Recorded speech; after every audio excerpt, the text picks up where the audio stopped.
మొత్తానికి సంక్రాంతి సందడి అయితే అయిపోయింది ఈరోజు కనుమతో.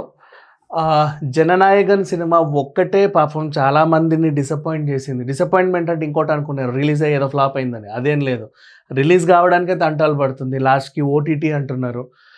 It's okay. No problem. ఎవరైనా సరే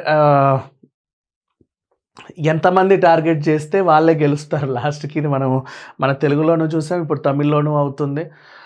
విజయ్ అభిమానులు మాత్రం కొంచెం నిరాశగా ఉన్నారు. పండక్కి సెలబ్రేట్ చేసుకోవాలనుకున్నారు. బట్ ఈవెన్ దో పర్వాలేదులే, ఎప్పుడెప్పుడు అని ఎదురు చూస్తున్న సినిమా వాళ్ళందరికీ కంటిన్యూగా రిలీజ్ అయ్యి మంచి సక్సెస్ ఇవ్వాలనే మనస్ఫూర్తిగా ఆశిద్దాం. చాలామంది మళ్ళీ అంటే అఖండ అంటున్నారు కదా. అఖండ అనుకునే వాళ్ళు కాసేపు ప్లీజ్ ఇంకా ఆపేయండి. వై? బికాజ్ అఖండ సినిమా అనేది ఒక లెసన్, చాలామందికి నేర్పించినటువంటి ఒక లెసన్. ఇప్పుడు సంక్రాంతికి వచ్చిన సినిమాలన్నీ ఎంటర్టైన్మెంట్. లెసన్ వేరు, ఎంటర్టైన్మెంట్ వేరు.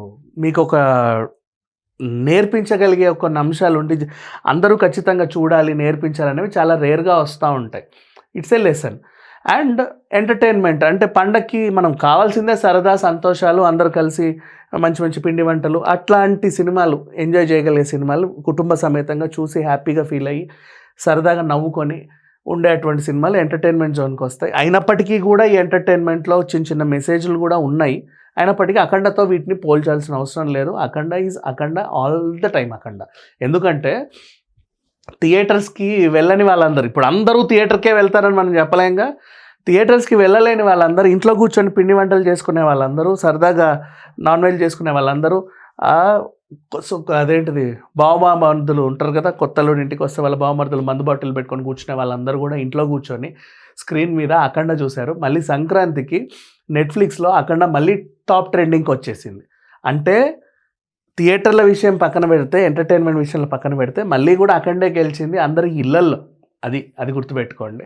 సో ఓవరాల్గా సంక్రాంతి సినిమాల గురించి ఇంకా మర్చిపోండి, అయిపోయింది ఎంటర్టైన్మెంట్. అండ్ ఇంకా రాబోయే సినిమాల గురించి చూద్దాం. ఈ ఇయర్ అయితే నిజంగా చాలా అందంగా స్టార్ట్ అయింది. ఎందుకంటే రిలీజ్ అయిన ప్రతి సినిమా కూడా మినిమం డీసెంట్ కలెక్షన్స్ రాబట్టి లాంగ్ రన్లని కూడా మళ్ళీ తెలుగు ప్రేక్షకుల కలవట్ చేసి, అంటే ఇట్లాంటి చిన్న కాన్సెప్ట్లన్నీ అందరూ కూడా ఇంతకుముందు ఓటీటీలో చూసేవాళ్ళు. థియేటర్లో కావాలంటే మేము కూర్చోవాలంటే మాకు విజువల్ వండర్ ఉంటేనే వస్తామనేవాళ్ళు. కానీ ఇప్పుడు అట్లా లేరు. అందరినీ థియేటర్లకు తీసుకొచ్చారు చిన్న హీరోలు. వీళ్ళు మళ్ళీ ఇలాగే ఈ సంవత్సరం అంతా ఇట్లాంటి సినిమాలు బోలెడని చేయాలని, మంచి హిట్లు సాధించాలని, ఇండస్ట్రీ రెవెన్యూ కూడా పెంచాలని మనస్ఫూర్తిగా ఆశిద్దాం. Thank you so much.